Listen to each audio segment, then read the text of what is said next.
At dinner the evening after the accordion incident, the members of the Quimby family were silent and thoughtful, as if they all had serious problems on their minds. They really were thinking about their problems, but they looked thoughtful because they were trying to avoid the bones in the fish they were having for supper. Eating fish with bones without looking thoughtful is impossible. Picky Picky, meowing for his turn, wove himself around their legs. Ramona, who did not care for fish and was willing to let Picky Picky have her share, wished her mother would say, "Ramona eats like a bird," as if Ramona were unusually delicate and sensitive. Some others were like that, but not Mrs. Quimby, who would only say cheerfully, "Eat it anyway," if Ramona complained that she did not like fish. Since she could not get away with eating like a bird, Ramona poked her fork through her fish to remove every single bone before taking the first bite, and while she pushed, she worried. How was she going to inform her family that she was never going to stay with Mrs. Kemp again? Never? And then what? If she did not stay at the Kemps after school, her mother might not be able to work in the doctor's office. Her father could not go to college, and the whole family would fall over like dominoes pushed by Ramona. Mr. Quimby laid a fishbone on the edge of his plate. "Has Howie's rich uncle, old Moneybags, turned up yet?" he said to Ramona. To the cat, he said, "Beat it, you furry nuisance." "Yes," said Ramona, "but he's just a plain man with whiskers and jeans. He doesn't look rich at all." Mr. Quimby said, "These days you can never tell by clothes." "Is he nice?" asked Mrs. Quimby. "No," said Ramona. "He's the kind of grown-up who teases children and thinks he's funny." "You know the type," said Beezus. "When I got there, he said, 'Who's this lovely little lady?' And I'm not lovely. I have 3 pimples and I look terrible." Beezus worried about her face lately, scrubbing it with medicated soap twice a day and refusing to eat chocolate. "I'm never going back there after school," Ramona burst out. "I don't care what anybody says, I won't go there again. I'll come home and sit on the steps and freeze. But I will not let that awful Mrs. Kemp look after me again." Tears of anger spilled over her untasted fish. The family was silent. When no one spoke, Ramona flared again. "Well, I won't, and you can't make me. So there! Mrs. Kemp hates me." There was a time when Mr. Quimby would have said something such as, "Pull yourself together, Ramona, and eat your dinner." Instead, now that he was studying to be a teacher, he said calmly and quietly, "Tell us about it, Ramona." This made Ramona feel worse. She did not want her father to be calm and quiet as if she were sick in bed. She wanted him to be upset and excited too. Her mother, also quiet, handed her a Kleenex. Ramona mopped her eyes, clutched the Kleenex in a ball, and began. She told about the uncle's presents, the song he sang, Howie's bloody knee, and how Willa Jean broke the accordion. Her parents laughed at that. "That ought to make the neighbors happy," said Mr. Quimby. "Now they're spared the racket." Ramona managed a shaky laugh too. Now that she was safely in her own home, she could see the funny side to Uncle Hobart's visit, except her part. "That must have been an interesting noise," remarked Mrs. Quimby. "A wonderful noise," agreed Ramona. "A really terrible noise that hurt my ears. Picky Picky, you're tickling." "But Mrs. Kemp blamed me for not watching Willa Jean, and that isn't fair. And today I figured out something. Mrs. Kemp doesn't like me. She's never nice and is always blaming me for something I didn't do. I don't care what you do to me, I am not going back." "Did you ever stop to think, Ramona," said Mrs. Quimby, "that perhaps Mrs. Kemp would rather not be a sitter for you or her grandchildren?" No, Ramona had not thought of that. "Women her age were brought up to keep house and take care of children," explained Mrs. Quimby. "That's all they really know how to do. But now maybe she'd rather be doing something else." She looked thoughtful. Not fishbone thoughtful, but really thoughtful. "She could like me a little bit." Ramona now felt sulky instead of angry. Beezus spoke up. "Ramona is right. Mrs. Kemp doesn't like either of us. That's why I try to go to Pamela's house after school, or to the library." "Ramona, what do you think you should do?" asked Mr. Quimby. Ramona did not want the responsibility of thinking what she should do. She wanted help from a grown-up. Sometimes she thought learning to be a teacher had changed her father. Why can't I stay home and watch myself? She asked. Lots of kids watch themselves when nobody is home.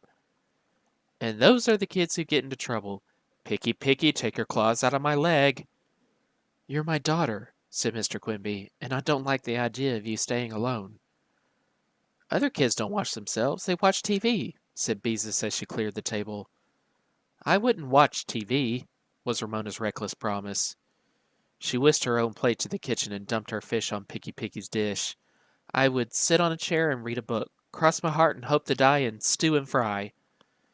I wouldn't go that far, said her father, sounding more the way Ramona remembered him before he went back to college. I could watch her. Beezus rose from the table to serve canned pears, while Ramona followed with a plate of oatmeal cookies. Lots of girls in junior high babysit. No dessert for me, whispered Mrs. Quimby. I'm not a baby. Ramona wondered why Beezus was willing to give up going to Pamela's house. Pamela had everything. Her own TV set, her own telephone. Pamela was popular. All the junior high girls wanted to be like Pamela. Ramona thought fast. Beezus would act big. Beezus would be bossy. She and Beezus would quarrel with no one to stop them. Beezus might tattle. Well, sometimes she did, and sometimes she didn't. Of course, Ramona tattled too, but somehow she thought that was different. On the other hand, there was Mrs. Kemp. As soon as her son left, she would go back to knitting and disliking Ramona. And there was Howie, her best friend, to think about. On sunny days and even on damp days, he was off riding his bicycle with the boys in the neighborhood, leaving her stuck with Willa Jean. Would Beezus get paid? Ramona demanded. Silence. Picky, picky, get down, said Mrs. Quimby. The cat, who had gobbled up Ramona's fish, wanted more. Well, said Beezus, I guess I could sit for nothing. After all, I don't like going to the Kemps myself. Mrs. Kemp never makes me feel welcome, and their house always smells of old soup. I'm sure Mrs. Kemp would like to be with her son as much as possible while he is here, said Mrs. Quimby. I could suggest she take a week off. That way you could try staying home without hurting her feelings, and we could see how it works out. She'll be glad to get rid of me. The raw, hurt feeling inside Ramona was beginning to heal now that her family was trying to help. You girls will have to come straight home from school, said Mrs. Quimby, and promise to behave yourselves. No fighting, and never, never open the door to strangers. The sisters promised. Mother, will you phone Mrs. Kemp now? Ramona was anxious to have the matter settled before Mrs. Kemp telephoned first to say Ramona was a bad influence on Willa Jean. Howie's grandmother, as Mrs. Quimby had predicted, was delighted to have more time to spend with her son. Whee! Cheered Ramona. She was free of Mrs. Kemp for at least a week. When the meal was over, Beezus went to her room to do her homework. Ramona followed and closed the door behind her. How come you are willing to stay with me instead of going to Pamela's or Mary Jane's after school? She could not help feeling suspicious, so unexpected was Beezus's behavior. Mary Jane is always practicing the piano, and I'm not speaking to Pamela, said Beezus. Why not? Ramona often yelled at people, but never refused to speak. Nothing could happen if you didn't speak, and she liked things to happen. Beezus explained. Pamela is always bragging that her father has a real job, and she's always asking when my father is going to stop fooling around and really go to work. So I don't go to her house anymore, and I don't speak to her. Well, pooh to old Pamela. Ramona chewed a hangnail as painful as her thoughts. She doesn't have any right to say things like that about Daddy. I won't speak to her either. And I heard something Aunt Bee said, continued Beezus. She said schools are laying off teachers. How do we know Daddy will get a job? Ramona, who had imagined every school would want a man as nice as her father, now had a new worry. You don't think Daddy would go to gaudy Arabia, do you? Even if it would be warmer than that awful frozen food warehouse where he works? Saudi Arabia, corrected Beezus. No, I don't. He doesn't know anything about oil except it costs a lot. And do you know what I think? Beezus did not wait for Ramona to answer. I think Mother won't be working much longer, because she's going to have a baby. Ramona sat down on the bed with a thump. A damp, dribbly baby. Another Quimby. Why would Mother do a thing like that when she already has us? Don't ask me, said Beezus, but I'm pretty sure she is. Why? Asked Ramona, hoping her sister was wrong. Well, you remember how Aunt Bee is always asking Mother how she's feeling, as if she had a special reason for asking? Looking back, Ramona realized Beezus was right.